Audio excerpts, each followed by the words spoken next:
congratulations, Renault. Sorry out the home pre-season campaign with another win. It was a tougher task than it looked on paper, wasn't it? I think because we've had such a productive, positive pre-season, you're always going to get games like this that people expect you to win. And it's not that straightforward. I mean, credit to Lee Ashcroft. He's got a fantastic side there. You know, look at Morgan Thompson-Smith, Jack Anderton, Hakan Burton, who played Nets for him tonight. They've all got this level experience. So he's got a really good side, and I was really pleased the way they tried to play out. They moved the ball. They gave us, they gave us questions that we needed to answer.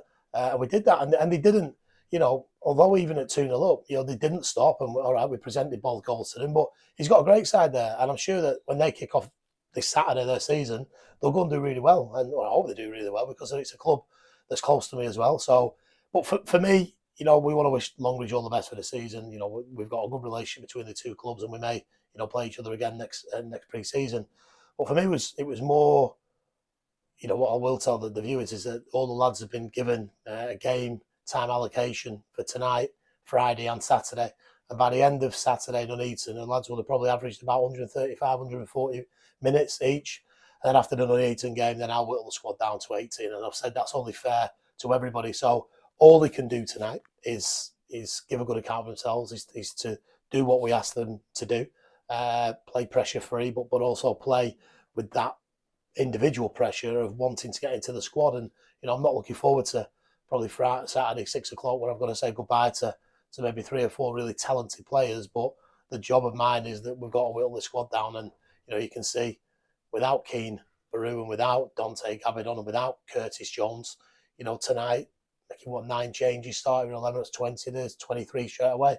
So 5 have got to go, and that's going to be difficult. But the lads since the first day they came in to present have been immaculate. Everything that we've asked them to do, they've done.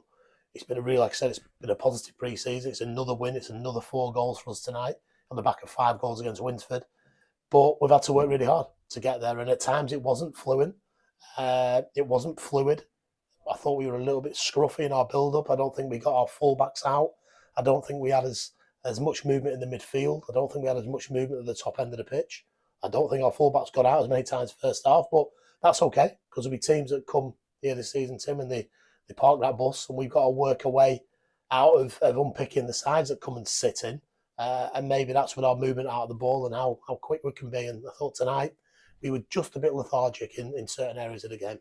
Yeah, I mean, I think it was 0-0 just before we scored the goal, and I looked and I sat just beyond the centre circle, and literally every player apart from Pat Boys was to my right. Yeah. Literally I had 11 behind the ball, and even Jan was basically stood on the edge of the centre circle, just trying to sort of break that down. And you thought in a way, well, you look at Longridge and say maybe not on paper they're going to be at the level that teams in the NPL are going to be, but the way that they played here is sort of like a good way or good test of sort of breaking down a team who's sitting that deep. Yeah, I mean, Longridge remind me of us in a certain way because they've got great facilities and a fantastic pitch.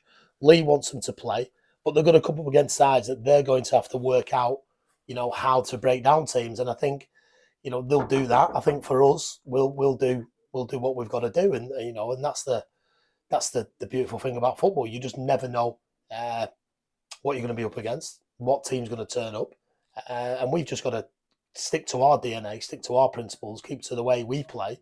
And if we do, we won't win every single game. We'll probably. I remember Hyde a couple of years ago. I think we had 28 chances and about 70% to play, and we got beat in the game. That's going to happen. And there will be other games that we don't get any of the ball, but we go and sneak a 1-0 win, and everything we've done is horrendously wrong. But we win, and that's football. And you've got to unpick that. And over the course of the season, you've got probably 50, 55 games or whatever it'll be to unpick that. But I can't be happier. 10, 11 new signings, trialists tonight as well. Coming in and giving the squad a full shake-up. And if you would have said to me we would have lost 1 come to the Longridge game, and that was against Barrow, which we competed in large spells really well, and I would have taken that. So pre-season for me has been really productive, but we've still got a long way to go. Yeah, I mean, well, you say long way to go. It's crazy to think that basically we've got 3 games in the next 7 days. Basically, we've got Forward, Nuneaton, and then Stocksbridge sort of like this time next week. And then it's like literally countdown to the new season, like 11 days later we start. I mean, you can see, I can see that we haven't spent enough time on the training pitch yet. Our set pieces aren't coming to fruition. Our corner number 1, and I won't give them away, but I'll just challenge the lads. Corner number 2, corner number 3. That's the bit that we've got to be robotic at. I think we've missed the training pitch now for a couple of weeks. We need to get these games out of the way, and then after the Stocksbridge game, spend the Wednesday, Thursday, the Saturday, the following Tuesday, Wednesday, Thursday on the training pitch, getting ready for the workshop game. So the lads will have had the minutes. We've just got to do the specifics now and drilling down on specifics and giving lads the job roles and individual instructions that they need to execute on game day. But that's okay, because like I said, it's been a tough old pre-season with lots of games. But I just feel that it's only fair that the squad that have been together deserve another couple of games, and then after the Nuneaton game, like I said, I'll whittle it down, and the squad will travel to Stocksbridge. And although that'll be 18-19, come the workshop game, we're still going to have to leave 2 or 3 players out. So it's not going to get easier, but lads will get a lot of minutes over the course of the season, and hopefully the squad that make it are capable of performing really well across the season. Yeah, I mean, in terms of obviously, because you basically showed me the team sheet at halftime and said, right, these 7 players are coming at 60 minutes. Is the idea to basically give those players that allocation of time, or are you trying them in combination? No, I mean, the pads here just down to left, and the side's already picked for Fulwood and the side's already picked for Nuneaton, and I'll show you after the interview. Tim, it's already there, tells you how many minutes they're going to play. It's just a minutes percentage for me now over the next 3 games, and if I give an example of our fullbacks tonight, Pav and Guy started the first half and did really well, but we challenge our fullbacks to be our wide men and deliver crosses to set goals up. You look at Lewis and Czech in the second half. Czech delivers 1 goal and Lewis delivers 1 goal. So you can say that although Pav and Guy have done really well, Czech and Lewis have completed the objective. And that's what we're looking at, who completes the objectives. And it's not always going to be like that. And there'll be games that some players don't complete what we ask them to do. But that's the stuff that we have to drill down on. That's the forensic analysis side that we've got to drill down to, and that's what we'll be looking at. And that people might not see that. People might see different things, and people might think, and this is the beautiful thing about football, that we let certain players go, and fans or whoever it may be say, I would have kept that player. But you live and die by your squad selection and your results. And I think across the staff we're now getting there.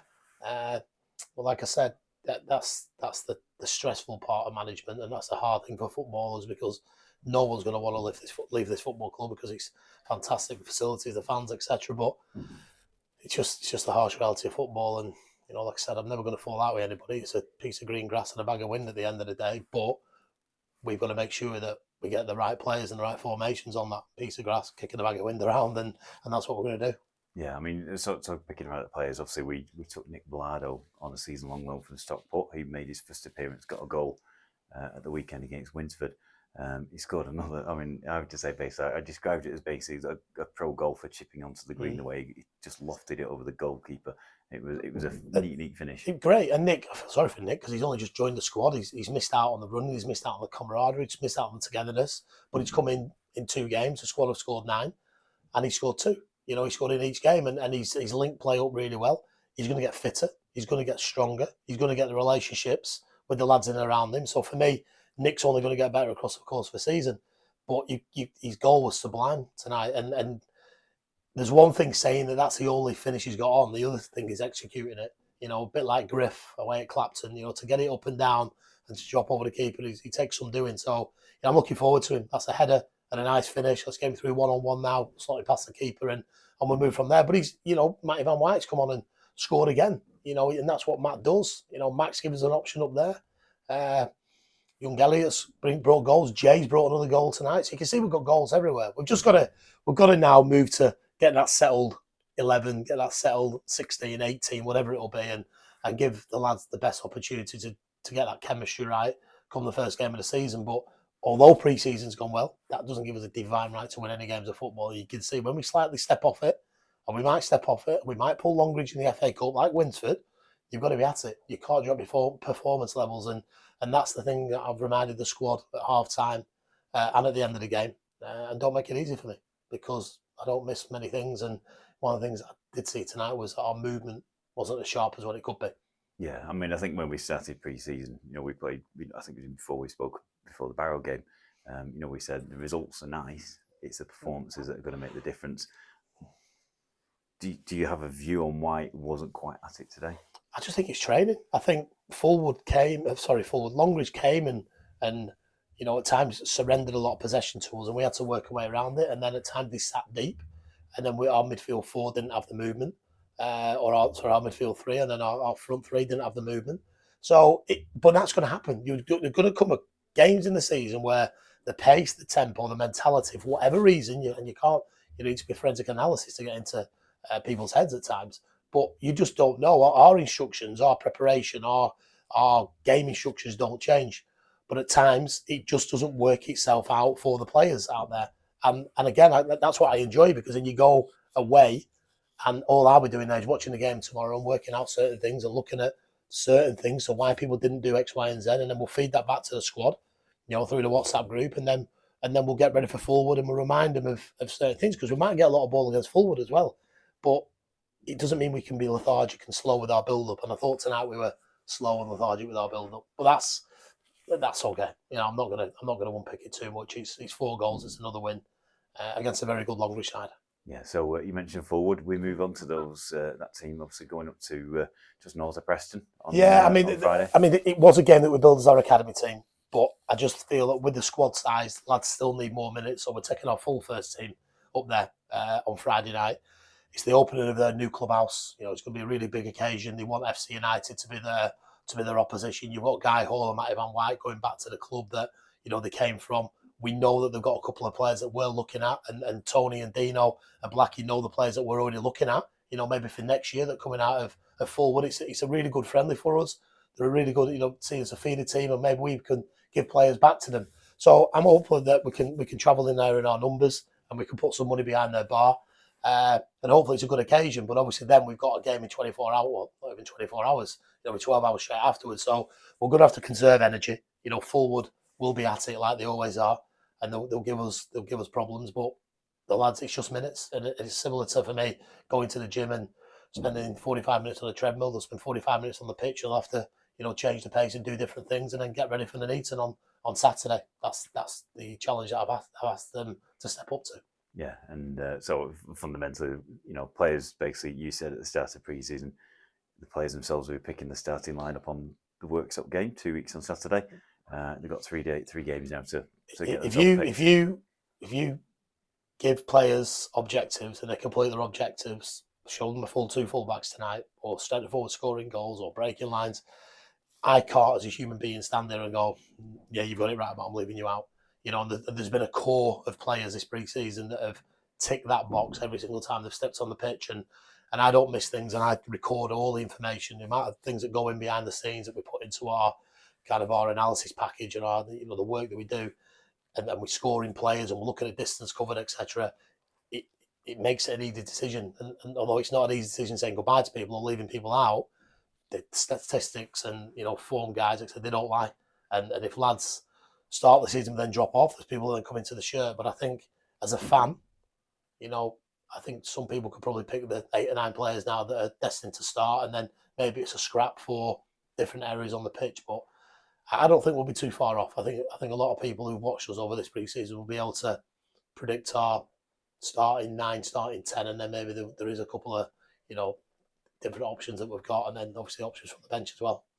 Okay, well, it's up to FC fans to get down to the next 3 away friendlies and see if they can, and then pick their starting 11. And I'd love that. I just went up to the radio, and Ben and Paul, have been guessing their 11 today, and it's a game. Maybe it goes on the forum. It's just a little bit of see whether or not we're all on the same script. But like I said, players will pick the side, and I'll just have to give the instructions and give the news that who haven't made it. But let's get on our travels now. I'm really looking forward to Fulwood, Nuneaton, and then Stocksbridge, and then we can just hit the training ground for the last 10, 11 days and get ready for workshop, first game of the season. Okay, well, until then, I'll see you Friday. Brilliant. Cheers, Tim. Cheers. Congratulations, Jan. You've been selected as the FCU Radio Man of the Match. How was the game for you? Cheers. Yeah, I think we played really well. It was a decent run out, but I think we were a bit sloppy at times with our passing. But we're also getting to know each other, so that's going to improve as the pre-season goes on. As you said, basically, probably the pace wasn't quite where we wanted it to be. Do you think, as a defender, you could influence that by trying to force the ball forward or do something different? I feel like sometimes we forced it maybe a bit too much. Sometimes as centre backs we could have maybe slowed the game down a bit and came out and switched the side to draw the opposition out. So yeah, I think we could have done that a bit better instead of forcing the pass. Yeah, and I mean, I think it was like 1-0, and quite early in the second half rather, before we scored. I think you made quite an important interception, didn't you? There was quite a shallow cross coming in at the near post. With the header? Yeah. Yeah. Yeah, and you flicked it over. I mean, it was. Yeah. I don't know if you knew how close the guy was behind you, but he was literally on that. If you not got to I'm it. surprised I got to it myself. But yeah, just right position at the right time. Yeah, I mean, your decision making at that point, because fundamentally the ball's coming in. Did you decide to just flick it on because it took it over, or because I knew I couldn't flick it back to him because it was just a really great ball, so I just tried to get anything on it really. And got a touch. And I'd imagine, basically, obviously, you're running towards your own goal. You're coming in really. I mean, you're probably about 3 yards off your near post. The ball's coming in. The last thing you want to do, obviously, head it towards your goal in any way, shape, or form, because obviously Pat doesn't want the surprise. Yeah, I just got a really lucky touch on it. To be fair, yeah. Right, it looks very skillful. Yeah, that's how it came across. And in terms of the whole pre-season, how's that going? I think it's been really good. All the lads are getting on well. I think we have a really strong team this year, so hopefully we can get the promotion. Yeah. Yeah, I mean, there's definitely competition for places. Obviously, sort of Curtis. Obviously, we had the great news that he's had little girls today, so congratulations, Curtis. Congrats. And Beth. And obviously, we got Charlie stepped in. Yeah. So basically, you kind of like it's good, isn't it, to have that competition? It's healthy competition, to be fair. And as you said, everyone's a good player this year. So yeah, the squad's looking really good. Yeah, fantastic. And in terms of your own fitness and whatnot, I know sort of like towards the end of last season you were struggling with a bit of an ankle injury. Yeah. Has that sorted itself out? Yeah, the ankle injury is sorted now. Yeah, so I'm fit and really looking forward to the season. Well, congratulations once again. Cheers. Your FCUM Radio Man of the Match. Thank you. Appreciate it.